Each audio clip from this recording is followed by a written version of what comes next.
Good morning, everyone. Settled in. So good morning. My name is Nancy Scola. I am a senior technology reporter at Politico, which is a publication based in Washington, D.C. You see the logo behind me? Yep. It's my good fortune to moderate this morning's session on governing dual-use technology.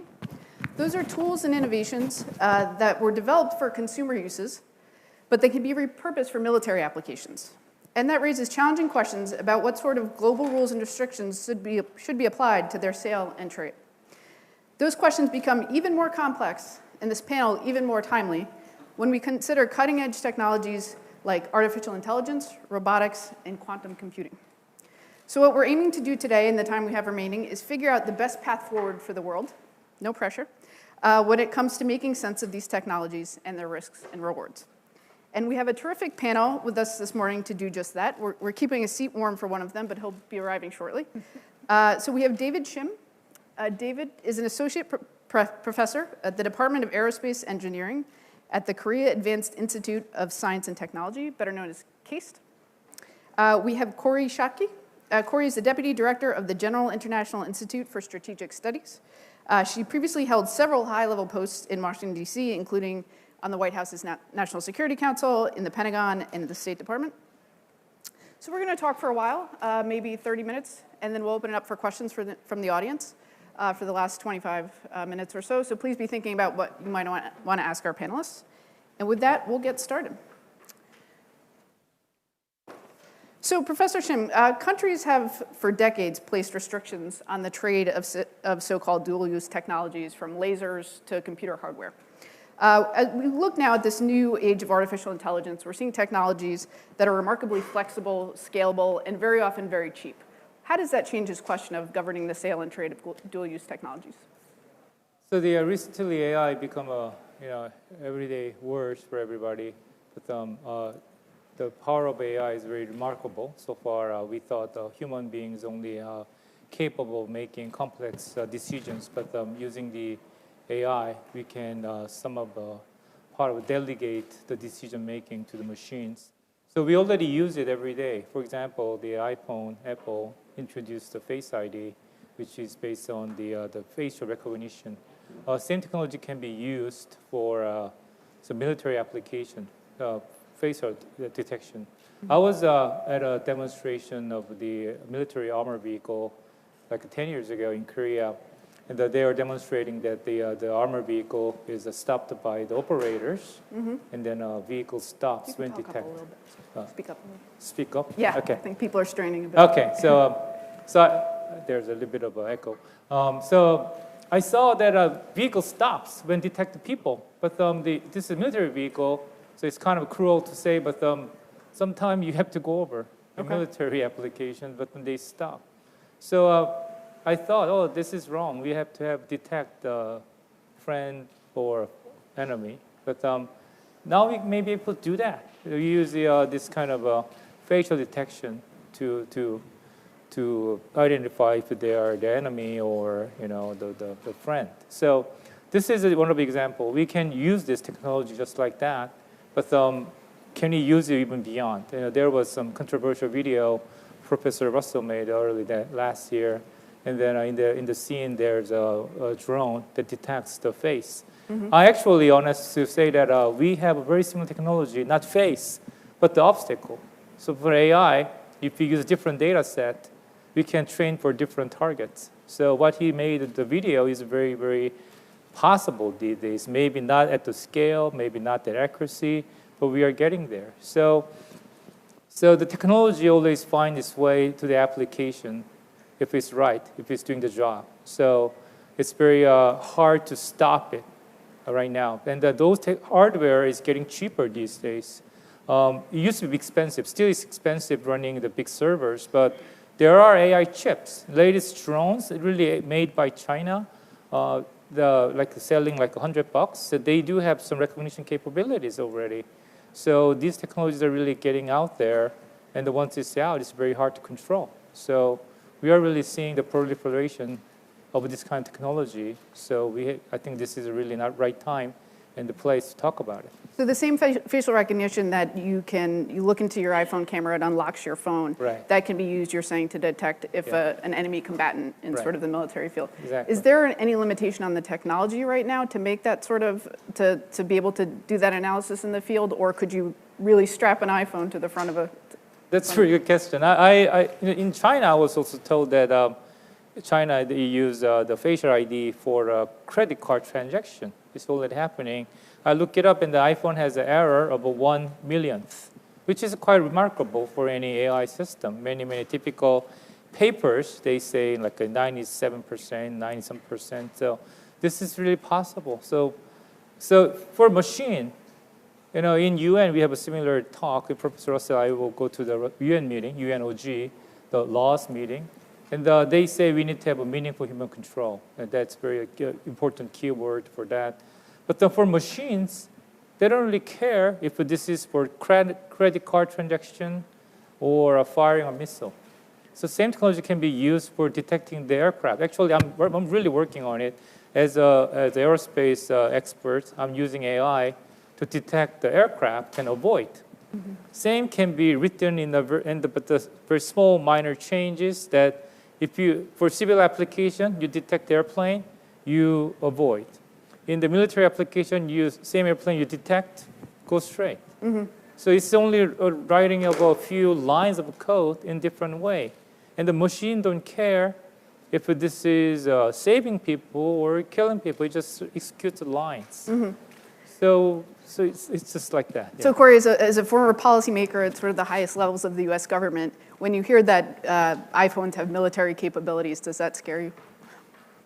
I think we have a tendency to look at the scary futures, but we ignore all of the positive applications that are already going on and improving people's lives. Just to take the example from my home state of California, this is wildfire season. And drones flying over wildfires help not only firemen figure out where to target their resources, but also help people understand if their house has been burned. And so we think about the negative stuff. We think about the killer robots. Mm-hmm. We don't think about all of the ways that it will reduce friendly fire deaths in combat, for example, as the professor just mentioned. I think we do have a tendency to overweight the scary negative outcomes. Yeah. The other thing is, from a governance perspective, this ship has sailed. There is no effectual way to be able to ban or limit these kinds of technologies. If you look at the spectrum of governance on weapons issues, mm-hmm. nuclear issues we're pretty good as an international community in figuring out how to control, but they require enormous amounts of resources, very few inputs, so you can limit the inputs. Large machinery, the technology essentially hasn't advanced since 1945. Mm-hmm. Even there, our international ability, we are still surprised by breakthroughs. They're few, but we're surprised. Yeah. Biological innovation, much harder than nuclear, because a lot of these come from the life science. They're self-propagating. Mm-hmm. And the knowledge base is constantly being updated. And if you go to information technologies, it's so low cost. The technology is ubiquitous. Everybody's got a phone.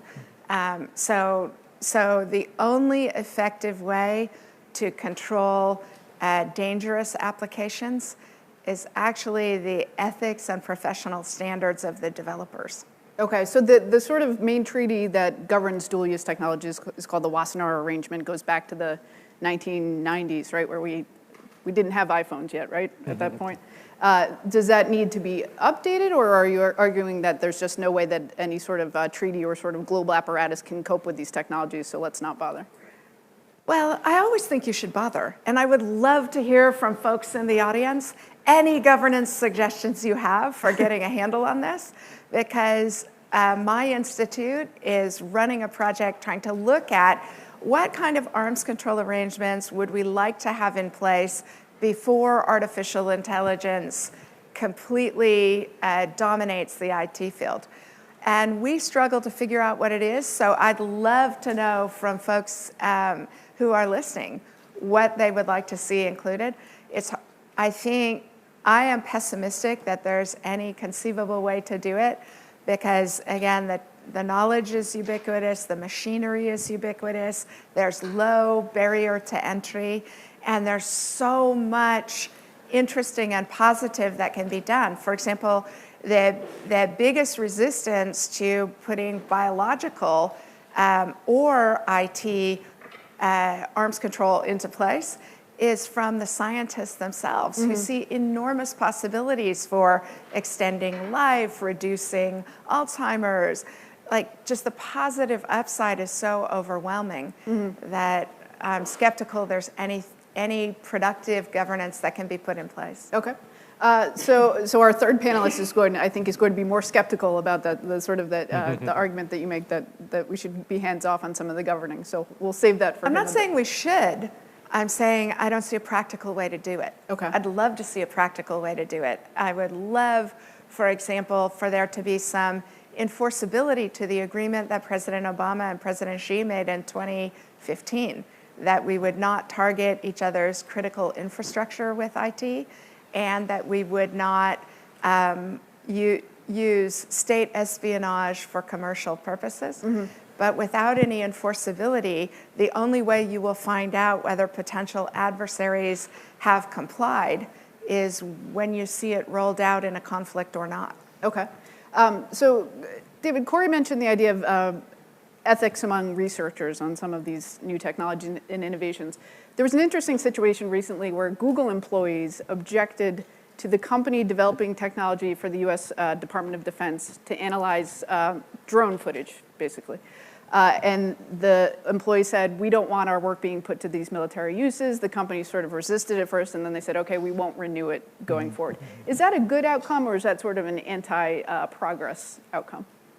I think it's a good outcome. The engineers use their ethics and morals and conscience to resist. So it's always hard to resist the boss's commands. So I think it is a very good thing to do that. In the early part of technologies, when you develop something, we develop it because it's good. And it takes a lot of knowledge, a lot of effort to make it happen. So normally at the stage, it doesn't really happen. Bad thing doesn't happen. I've been in the drone research industry for last 27 years. I started my work in 1991. So drone became problem only recently, like 2013, 14, especially when DJI, sell this kind of amazing drone technology that everybody can use. That's the reason why drone became so popular. You can buy any normal markets these days, with like $100 or something. So, but that's the same time when a problem happens. Any people without good understanding, without a very good moral standard, they start using it. So they strap bombs on it, they strap something weird on it, just fly off and do something bad. So every technology has this kind of problem. And when the people worry about AI, they worry about this. The AI used to be very expensive technology. You need the expensive servers to run this thing. You need the very, very high level, top level PhD understanding to do this. But now you just download the TensorFlow from Google. Even high school kids run my son actually is a 7th grade. He was running this bird classification algorithm as just after school activities.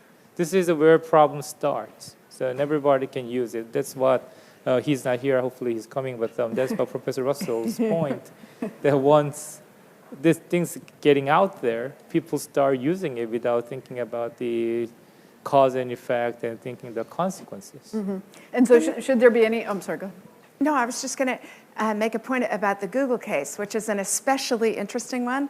So Google engineers rebelled at the prospect of working on drone analysis for the Pentagon. And now, but that causes one to worry that societies that have active civil society and push back against government uses and military uses will be asymmetrically disadvantaged in warfare, except for the fact that this is likely just the tip of the iceberg. So, for example, I think it likely that there will be a backlash in Google against working on AI for the Chinese government if they anticipate it will be used for censorship or for social credit scoring or the kinds of things that the same kinds of engineers who would object to using to assisting drone footage analysis are likely to object to those things as well. So the argument would be that countries in which employees feel empowered to object to what their companies are working on, maybe that might be a burden on the sort of war-fighting capabilities of those countries. It could be a disadvantage if you think it stops there, but it probably doesn't stop there. It probably means that the governance restriction on uses of artificial intelligence are going to be scientists saying, whoa, wait, I don't want to be involved in censorship. Whoa, wait, I don't want to be involved in penalizing people in ways that a government I don't approve of wants to. Okay. So there's been a history of this debate over the United States in particular selling computing equipment to other countries, right? So Ronald Reagan objected to the sale of computers to, I believe it was the Soviet Union for census purposes. I can check my notes, but I'm sorry, it was actually the sale of computers to China for use in this country's census, and there was concerns that it would be put to military uses. President Clinton wrestled with the same thing in the 1990s and allowed the sale of supercomputers also to China for weather predictions. Those computers, when you stack them up against the new technology that we're talking about now, quantum computing, which, do folks know what quantum computing is? It's sort of this. So actually, we have a computer scientist. Can you define quantum computing for us? Well, I'm not a computer scientist, but I'm interested in a lot of stuff. So quantum computing, I think they use a quantum effect theories to compute. And also they use it for the encryption. This is really great. Quantum is very unique, though. If you start measuring, it changes. The famous Schrödinger's cat, the analogy. So if you poke it, then it changes. So this is perfect for encryption. Yeah. So encryption is one of a very, very tightly protected technology, one of the military application too. If you watch the movie about Alan Turing, he contributed a lot to decipher the enigma, right? Yeah. So that has the heritage. So that's quantum computing. Quantum the encryption is a very, very military. It has a huge military potentials. So quantum computing, the theory is that you can run processes at the same time, simultaneously, which makes basically, in a layperson's term, creates an ultra-fast and ultra secure the encryption. So if you start to break it, it's already changing because you are doing a measurement. So that's one of the quantum theories. So. But it can also be used for decrypting. Oh, of course. So is it if now a future president of the United States thinking about selling a quantum computer, say to a country like China, is that where past presidents balked at that? Should future presidents not? It's an interesting and an important question, but two reasons to think it's not going to matter. The first is that it used to be the case that military investments created these enormous leaps forward in technology, and private industry is driving that now. So the governments are going to struggle to keep up with industry innovation, to even understand what to be able to restrict. That's increasingly a problem in the United States, and I'm sure for all the other countries. The second piece of it is that it's very hard to predict what's actually going to turn out to be useful.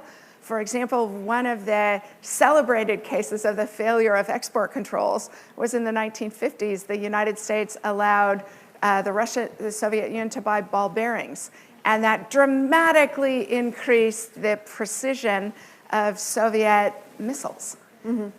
Nobody anticipated that was going to be the outcome. And I think those kinds of problems are much more likely in an area as fast-moving as biological sciences or as fast-moving as IT is. Okay. Did you have any? Well, it is true that the U.S. leads the whole industry in terms of AI and encryption. The encryption has a huge impact on military application. In the future, already happening, we like to use the remote armies, right? Remote aerial vehicles. Even civil application, we have a big issues about the civil UAV. We are talking about huge airplane fly autonomously. and then we need to have this kind of communication. So we are very much worrying about the security of this remote channel. It'll be even more so in the military application. Suppose you want to have an army of robots. It doesn't have to be the Terminator kind of thing, but unmanned ship, unmanned aircraft, unmanned armor vehicle, you need to have a remote control. It has to be secure, and the quantum encryption is perfect for that application. So it's very hard to break, and it's already being used. It's not the future. It used to be future, but now it's people already using it. And I think China is very much of a leading country in terms of this computing and this information technology. So U.S. may be able to do their blocking of this export, but sooner or later they will catch up. So. When you hear countries talking about placing some of these limits on these export controls, is that, in some cases, is that trade protectionism by just a new fancy name? Yes, in lots of cases it is. And just as you see with Interpol warrants, governments using them to target political enemies. They are gaming an international system whereby everyone has agreed to help each other police bad behavior. And you see the same thing with a lot of the kind of trade controls. Okay. Do you have a? No. No, I thought So Dr. Russell in 2016, he championed an open letter calling for a treaty banning lethal autonomous weapons. He said, starting a military AI arms race is a bad idea. He's a very well-respected researcher and name in his field. Why is he? It's unfair to ask him about it without him here. But why is that misguided? Why do we not worry about sort of the AI arms race? I don't think it's misguided, and I think we should worry about it. I struggle to see how practically to do so. Okay.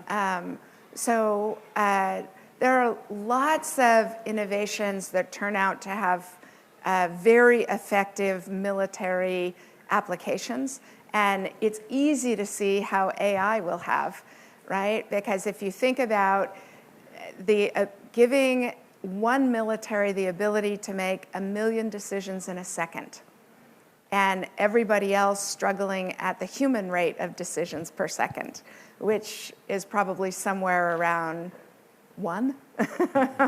That's an enormous advantage, and there's no practical way to prevent it.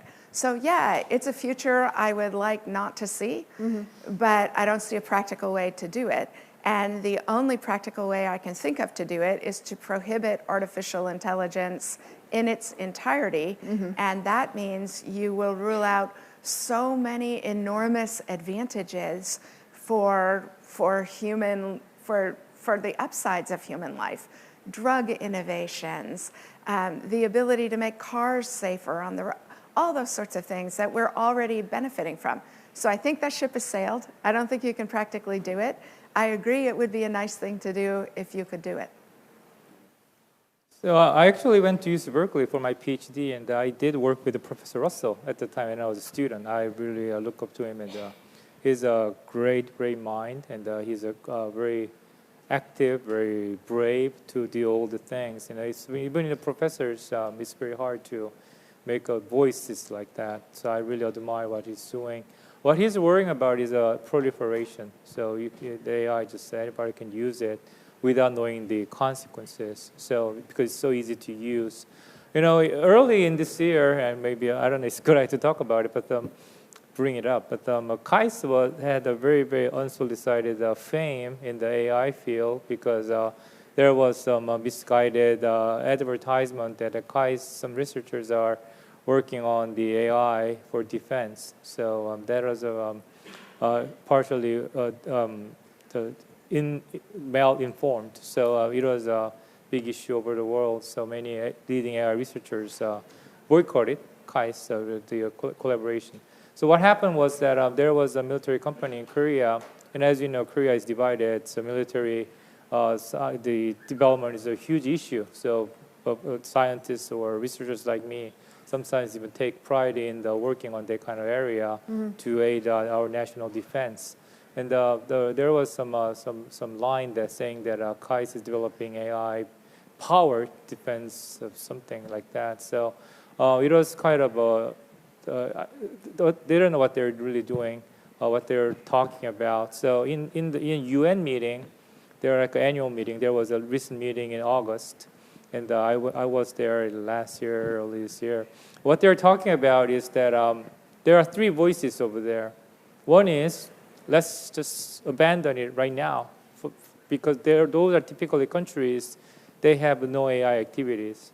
There's the other extreme, and there are countries saying that let's develop it nice and well, with the proper, precautions, proper procedures, and we can make a nice working AI system. Some of the in the middle, they're saying that no, this is a great technology, but let's be very careful. But let's not talk about not working on it. So let's work on it, but let's be careful. So there are three voices, and they all say that we have to assume that there is a meaningful human control, saying that their key idea is that the AI should not be left alone to make the critical decision, especially kill or not kill decision. That this is their key issues on that. So, but in Korea, it's a mandatory to serve in the military. So I served my 1 month as a special researcher, a program. But if you really go there, soldiers are not really meaningfully making decisions. So there's a famous talking that in Vietnam War or even Korean War, they're shooting rifle like this. It's not very meaningful to me. Yeah. They're just shooting the bullets out for any random direction, and it's not very meaningful. So we are talking about some of the conundrum, this kind of the endless loop that the AI, you mentioned a few times, the reason they're trying to make AI into the defense is that it is better statistically. So in 2012, there's a famous professor in Stanford, Fei Li, she's a Chinese, and she demonstrated that the computer can make a better image classification. Many of the military soldiers' job is to identify friends or foe and shoot the missile or not. So if the machine makes a better decision statistically, faster, why don't you delegate it? Especially when you are sitting at a computer screen, trying to control the drone, half the around the Earth, communication is hazy, and you're trying to see, if this is a human or not with the limited bandwidth, or you're going to let the computer on board with the clear 4K UHD vision running in real time to make the decision. And we already know that the machine is more accurate than humans at making the image classification. This is where the problem starts. So, yeah. No, I'm sorry. The parallel is to self-driving cars. Yeah, exactly. Right? Yeah. Everybody's afraid that they're going to be a huge danger. In fact, because they don't get tired, because they don't get distracted, they are likely to be much safer than human decision-making in driving cars. And so we are letting our fears of an outsized negative outcome that's extremely unlikely outweigh the enormous advantages of fewer highway deaths in the United States, for example. Yeah, I'd like to add on that autonomous driving for civil application, this is also the life or death situations. If you turn the wheel left, people die, turn right, something other crashes. And this is, if we are willing to delegate driving, why not military decision? This is one of the extension of the argument. Not that I'm supporting of it, but this is one of the very logical question we have to ask. So if the countries that are sort of at the forefront of developing AI technologies, China and the US is what people generally argue, you would both say the cat's out of the bag, the ship has sailed, whatever other metaphor I want to strangle, that there shouldn't be limitations placed on the militaries, the export of those technologies just because they might be repurposed for military uses. If that's sort of a fair read of your position, I'm going to put it to the test right now in the room and see how many folks agree with that. So do people understand sort of the premise that they're arguing that there should be no limitations placed on the export of artificial intelligence. Not that there should be no limits, but there's that there are not no practical limits to place. Okay, so this is going to be a quick poll of the room.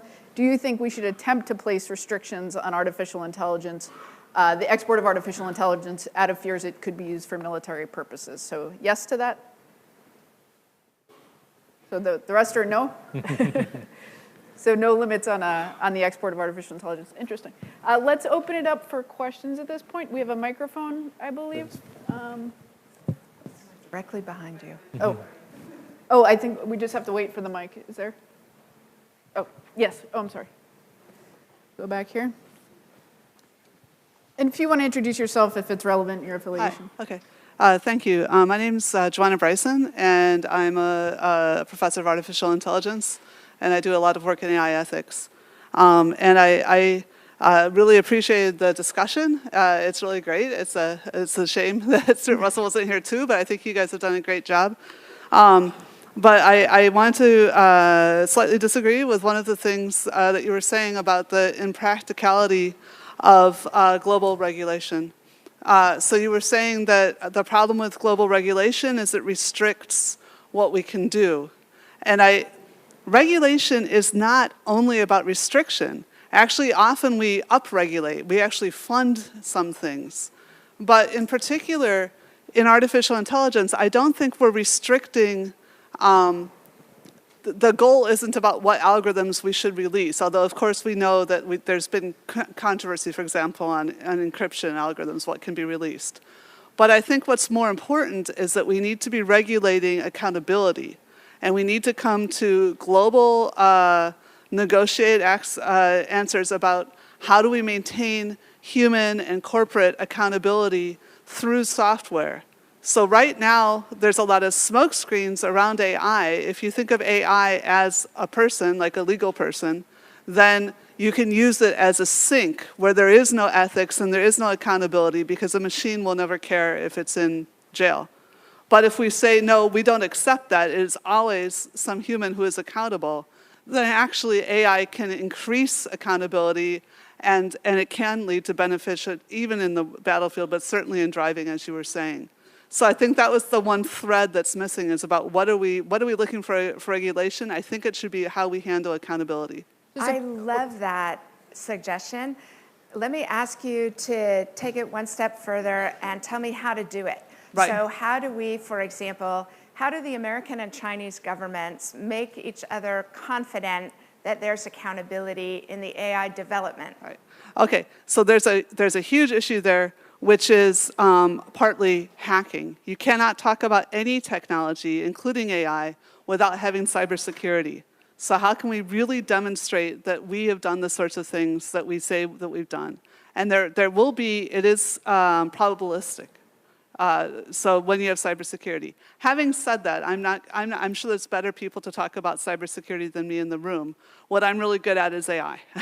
And what we need to do is set standards about understanding, and we can do this within our own nations for liability. So standards about saying you need to be able to prove due diligence. You need to prove that what software library you were linked to, what data library you used for machine learning, what procedure you used to build your system. So people have been saying, oh, we don't know the weights in deep learning. We don't know, how can we hold it accountable? We don't know the synapses of an accountant's head either. But we don't look at that. We look at the accounts. And so basically, if we just demystify AI, get a little more technological knowledge, and realize that we can go through, we can log the system by which we develop the software, and then hold people accountable for following good and safe procedures, which they have not been doing to date, right? And that you can read like Frank Pasquale, The Black Box, to see the incredible mess that's being made with the data that we're using for training AI. A very interesting suggestion. Yeah. Thank you. So let's just follow up. Does anyone in the room have a suggestion for Corey and for David about a sort of mechanism for, if this is something that we think is a good ambition to have some sort of check on the system, as was just discussed, what's the mechanism for that? Do we have the microphone? Let's go right over. I was actually thinking, we're talking about technology is neutral, right? It's really about the intent of the people we're trying to regulate, which I totally agree with the guest was speaking of there. I was thinking about, is that something we could learn from the gun control in US, which is, it's a more parallel here. Is there something like ID, ballistic curve, you could track the guns, and also some licensing requirement to track those AIs which has a lethal impact. So this might be something to think about. Thank you. That's a good suggestion. David, is that a practical way to approach this? Oh, there are procedures they have to execute to develop the certain weapon systems, is what they call the CCW, certain conventional weapon systems. So one of them are nuclear weapons. And now the AI is joining that level of the threat some people perceive as a threat. So we have to execute that kind of the procedures to make it work correct. I think that's a very good point that technology is always neutral. It's only humans we put them into what situation, what application. We use GPS every day, and the GPS is definitely military system that turned into civil, and we cannot live without it. But it has a very definite military heritage. So, but the GPS is only telling where you are, so it's not going to kill somebody. So, what the AI is really people are worrying about is it is making the decision. So that's the part people are very concerned about. Okay, excellent. I'm going to go right over here in the green. In the green here, please. Thank you. And if you can introduce yourself. Yes, hi, I'm Anusha. I'm a global shaper from Lahore, Pakistan, and I'm a human rights and technology lawyer. So there have been suggestions that, for example, if somebody is employing robots or technology, that robot should pay taxes as well. So how far do you think an economic argument of that sort justifies the use of technology in that way? And I think was it Bill Gates who suggested taxing robots? I think that might have been. Any response on that? Well, is it okay? Well, I think the AI can create a lot of they can do a lot of work. They do really great jobs. So I think they're talking about having some tax on it, or I think it makes some sense. But I think we have to discuss how we're gonna really see happens in the future. It's sort of one step towards what was discussed earlier about thinking of AI systems as human in some way so that they have some level of accountability. Accountability in warfare and accountability when tax day arrives too. So when you take accountability, we had this kind of discussion in the civil aviation. They discussed about having autonomous aircraft. We may be able to see it as autonomous air taxi. China is a leading country on that. There was one company in Yihang. They made human passengers or pilot flew that thing. In the future, they're going to be autonomous. They expect. And the ICAO, International Civil Aviation Organization, banned autonomy for the time being in the civil aviation. The reason why is there is no accountability. So someone asked a very nice question. Human pilots can be even more unpredictable, but why do we allow humans to fly the airplane when the AI is not? Right, it shifts the burden of proof. Yeah, we are at this level of discussion. We never thought the AI can fly anything, but now we think it can fly. It really is true, and I'm an engineer in that part. Trust me, you can make it fly. And the answer I thought is this: we can ask a pilot, "Hey, why are you flying in this way?" Even if he's in a very bad way of doing it, from the last few years of accidents. AI don't answer why he's doing, or it, or she, or whatever, pronoun is for, but is doing it. But we can ask humans, maybe he's lying, but he is answering.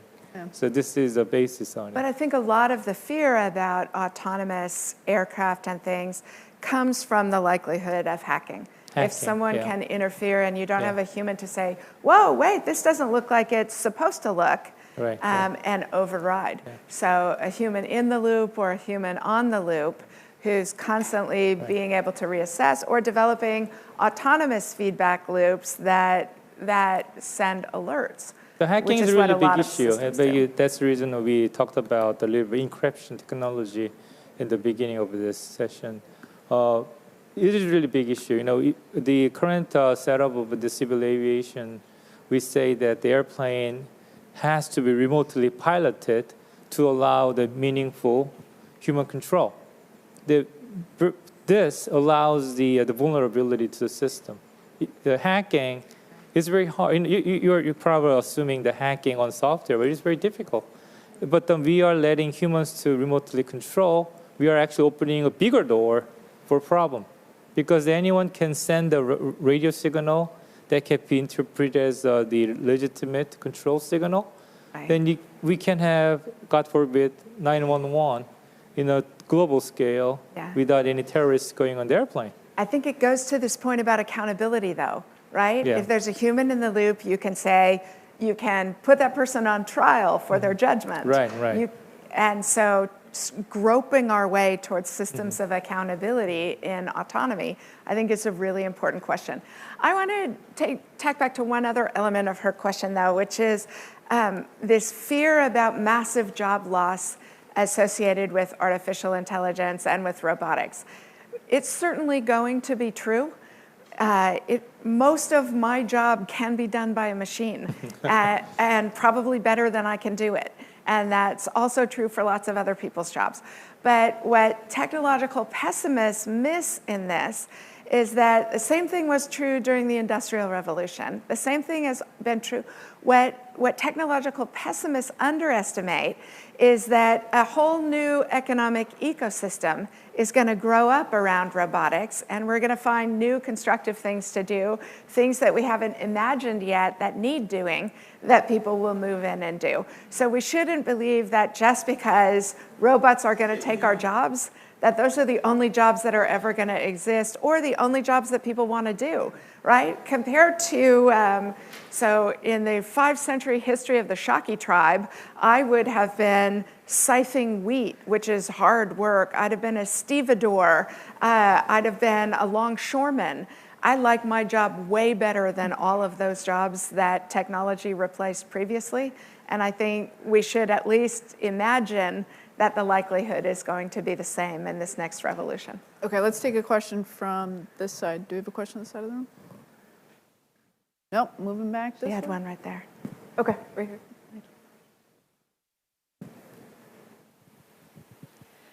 So I guess your what you said about the practical barriers to regulation of these technologies can be applied to a lot of things as well. And so in science, we have the precautionary principle. So shouldn't the onus and the burden be on those using that technology to prove that it is in public interest versus using the approach that you suggested, that, well, it's because there's so much opportunity for positive use or there's positive impact for us to not make use of that. So shouldn't it be the other way around? That's a fabulous question. And American law, so the Patriot Act, when in 2011, I'm not quite sure of the date when this came into effect, but that is the nature of American law for scientific research that has military and deadly applications. But it's very hard to determine what that is. It's even in the case of biological agents that could cause pandemics. It's very difficult to make a real-time judgment. It's not that hard to make a forensic judgment after the fact, but in real time as the nature of science progresses. And the biggest impediment to those kinds of restrictions have been scientists themselves, who see also the upside of these many things. So the precautionary principle, if it prevents a cure for Parkinson's disease, for example, there's not just the negative burden of proof, there's the positive burden of proof. So yes, you're right, and American law is structured that way where dangers can come out, But as a practical matter, it's extraordinarily difficult to judge that in advance, other than the judgment of the scientist herself as she's figuring out what she's doing. I'm just getting moderator's prerogative to take a quick question. Are the ethics different of being a military pilot who might launch a strike directly from a plane and being someone in a military capacity of approving a strike that a drone, an AI-powered drone has sort of identified a target, then it becomes an approval process, yes or no? Are the ethics of those two jobs different? Well, the burden of responsibility ultimately rests with the person making the decision.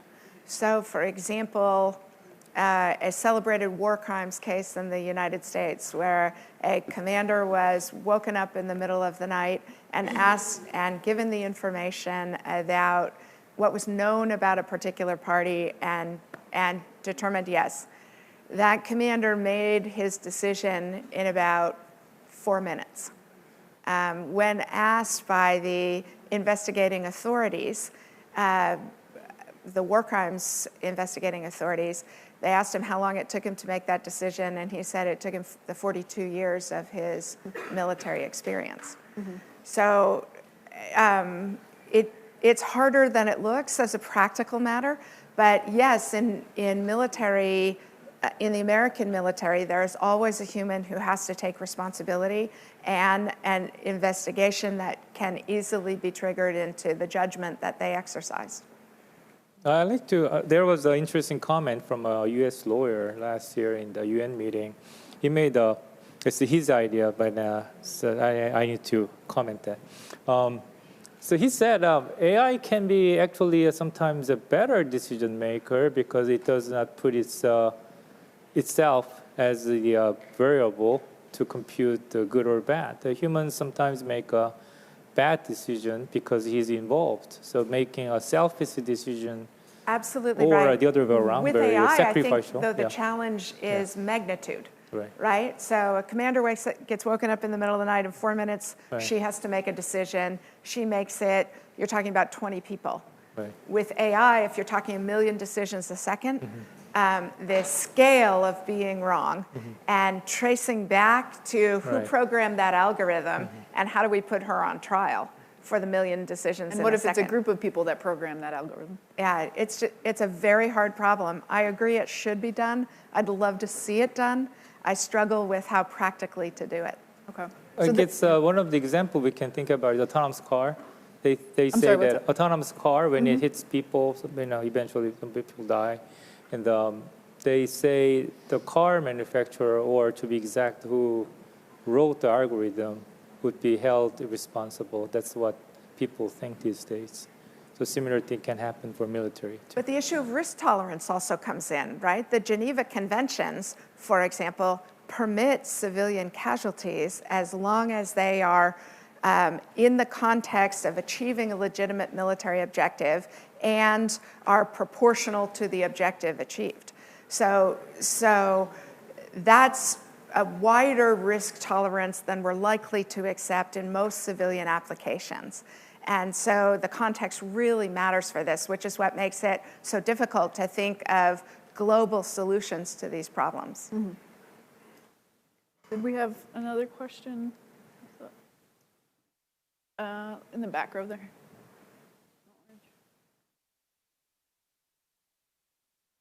Hello, I'm Risalat. I'm a global shaper, and I'm from Bangladesh. So in the context of the global solutions, I just wanted to bring up another dimension and get your thoughts on that, which is the power of norms and kind of having that discussion together. And I think when we know that the stakes are so high, I think I see a real lack of that conversation happening on a global level and the kind of deep forms of multilateralism that we need to kind of move towards in order to address these challenges. So I just wanted to hear how you see that conversation developing and what opportunities to have that conversation on a global scale. Can I actually just, where do you think that should happen? I think at the level of the UN. The UN? Yeah, because member states are there, and I think all member states see that these are really great challenges, and there are many, right? So what are those norms that people can agree, like member states can agree in the collective global interest in light of those challenges? I agree that norms are really important and perhaps the most important restraint in a web of regulation and law and international practice that can develop. And I think we're only at the very start of it. The Google case that Nancy mentioned, I think is really important because peer pressure among scientists and engineers about what are we willing to do and what are we not, who will we do it for and who will we not do it for. The problem with AI parallels to some extent the problem with the developers of nuclear weapons, right? Most of the people who went to work on the Manhattan Project to develop nuclear weapons were world-class scientists. Many of them were also refugees to the United States and were working on a project that they otherwise might not have because they were worried that Nazi Germany would develop nuclear weapons before the United States, Britain, and Canada did. And yet, when Nazi Germany surrendered, the Manhattan Project continued. Only one person resigned from the Manhattan Project because by that time, people were so excited by the science, were loving the community of interaction that they had together. So even in that case where you had very strong norms, and then most of those scientists were shocked to see the consequences and the uses that the research they had done had been put to. So I think that's one of the challenges of norms. It's very hard to imagine the eventual uses of science and technology, but there are norms that scientists and engineers can develop that bind the range. We have not seen that be effective so far, especially the place where I am most nervous about norms not emerging is in biological developments, not in IT developments, because there we've had several celebrated cases, Science magazine publishing articles that, for example, the American government believed created a wider accessibility to very dangerous knowledge, so the proliferation.